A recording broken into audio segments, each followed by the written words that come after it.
Kata Nabi Muhammad SAW, kalau dukun tahu hadis ini mereka akan berhenti jadi dukun tuh.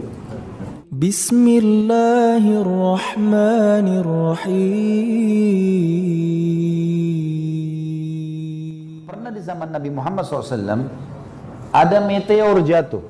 Di sini bilang meteor juga ya. Mic-nya kayaknya baterainya ini. Ya, afwan. Ada meteor jatuh. Meteor jatuh ini kalau di Indonesia, saya nggak tahu di sini, mungkin sama kali.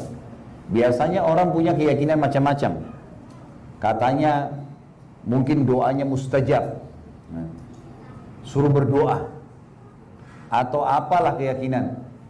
Di Indonesia itu ada yang buka dompet, anggap rezekinya bisa datang. Saya nggak tahu kalau di sini, tapi begitulah.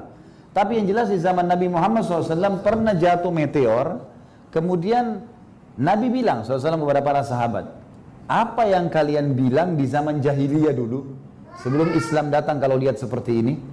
Kata para sahabat, ya Rasulullah, kami meyakini kalau itu terjadi, ada meteor jatuh, berarti ada orang yang terkenal lahir pada malam itu, saat itu, atau ada orang terkenal meninggal dunia. Kata Nabi SAW, ketahuilah, jatuhnya ini yang kalian lihat bukan karena apa yang kalian yakini. Tapi, kalau Tuhan kita Allah ingin menentukan sebuah keputusan. Misal gini Bapak Ibu sekalian, besok hari Ahad besok, kadar air, kadar udara, siapa yang lahir, siapa yang mati, apa yang rusak, apa yang baru dibuat, semua itu keputusan Allah untuk besok di bumi dan di alam semesta, baru Allah sampaikan malam harinya. Nanti malam Allah sampaikan kepada para malaikat pemikul singgasana 8. Lalu pemikul singgasana 8 ini bertasbih. Mereka bertasbih subhanallah gitu. Maaf, mereka bertakbir Allahu Akbar.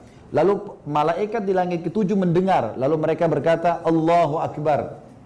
Dalam doa dikatakan bertasbih subhanallah. Lalu malaikat langit ke-5 mendengar, langit ke-6 mendengar, langit ke-7 mereka bertasbih. Langit ke-5 mendengar, langit ke-6 mereka bertasbih sampai ke langit pertama. Semuanya malaikat bertasbih.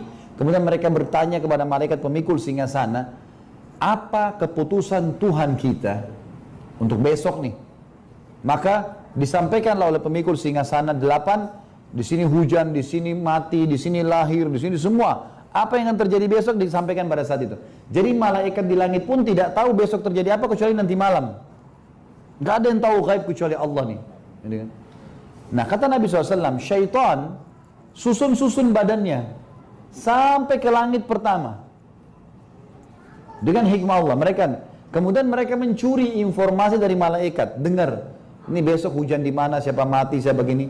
Lalu mereka akan temukan banyak malaikat di langit-langit itu yang memanah mereka dengan anak-anak panah berapi. Dan itu dari bintang-bintang. Serpihan meteor itulah anak panah malaikat. Sisa anak panah malaikat. Makanya dalam surah Al-Mulk Allah bilang tentang bintang apa? وَجَعَلْنَاهَا رُجُومًا لِلشَّيَاطِينَ. Dan kami jadikan itu sebagai rajam bagi syaitan-syaitan yang datang mendengar, gitu kan? Baik. Syaitan-syaitan yang lolos tidak sempat terbakar, mereka pulang menemui teman-teman mereka dari dukun-dukun itu.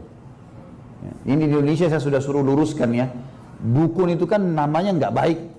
Di Indonesia sekarang sering dikeroyokin tuh. Tahu dikeroyok ya? Didatangin, dipukulin. Dukun itu kalau ada di tengah-tengah masyarakat, ketahuan dukun, sekarang banyak dipukul-pukul oleh orang. Karena suka nipu ya. Suka nipu, suka bohong gitu ya. Dan memang itu alam mereka. Nah sekarang mereka ubah dukun ini, namanya di Indonesia diganti orang pintar. Nah, padahal ini orang bodoh gitu. Jadi saya bilang harus ganti Bapak Ibu sekarang orang tidak pintar. Jangan bilang orang pintar. Juga diganti nama lain, paranormal. Itu di atas normal ya. Mestinya orang tidak normal. Jangan salah nama. Karena itu terkelabui banyak orang, gitu kan? Orang banyak menganggap ini pengobatan yang boleh saja. Kalau dukun mereka tahu nggak boleh, tapi karena namanya diubah mereka ke sana. Gitu. Yang jelas, syaitan-syaitan ini akan kembali, kemudian mereka akan berkata kepada dukun-dukun ini, kata Nabi Muhammad SAW, kalau dukun tahu hadis ini mereka akan berhenti jadi dukun tuh. Dan syaitan-syaitan itu akan berbohong dari 100 informasi yang disampaikan kepada dukun-dukun itu, 99-nya dusta. Hanya satu yang benar. Itu pun yang benar karena dia curi informasi, bukan karena dia tahu.